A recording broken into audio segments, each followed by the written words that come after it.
Remembering who we are now is, as I've mentioned, brave, courageous work. It's very, very easy to stay asleep. And when I say stay asleep, I mean numbing ourselves. We have a few different ways that are really, really popular. We can drink, we can scroll, we can gossip, we can sleep. And not that deep sleeping, that nourishing sleep, the sleep of I'm going to go to sleep so as I avoid life happening.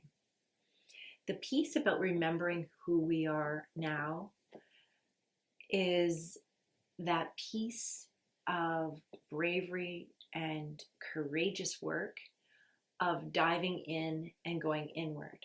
The outside world is very entertaining, and the outside world allows us to be celebrated and numbed and feel lonely.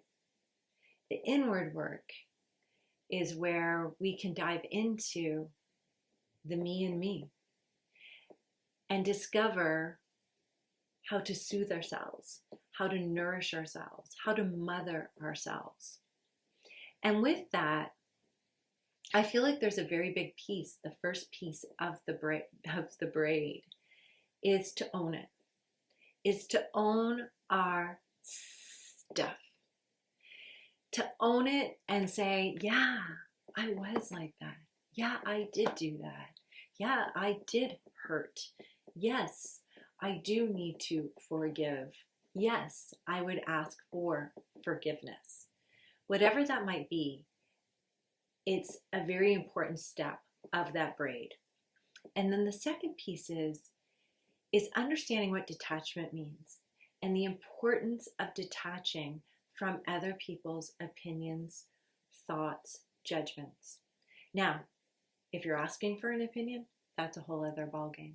But when you've made a decision or made a choice or spoken and it has not been received the same way that you would like it or the way that you would desire it to be received, detachment's very important, because if you're speaking your truth, that's okay. It's everybody else's responsibility to choose to do what they would like with your information. And then the last piece is listening. If you're like me, if you're a mom, if you've been working and living for many, many, many years, oh, those not listening skills are really well honed. I feel that I have learned a lot from pausing, listening, not being eager to answer, to fix something, which adds to that piece of detachment. But the really, really, really neat thing is when you sit back and listen, don't answer, maybe even pause and wait, it creates space and it gives you time to really think about how do you want to speak. Because once you speak, you're going to be practicing and trying to detach. So interesting pieces to woven together in your braid of listening, detaching, and owning your stuff as you go along your road and your way of discovering who I am now.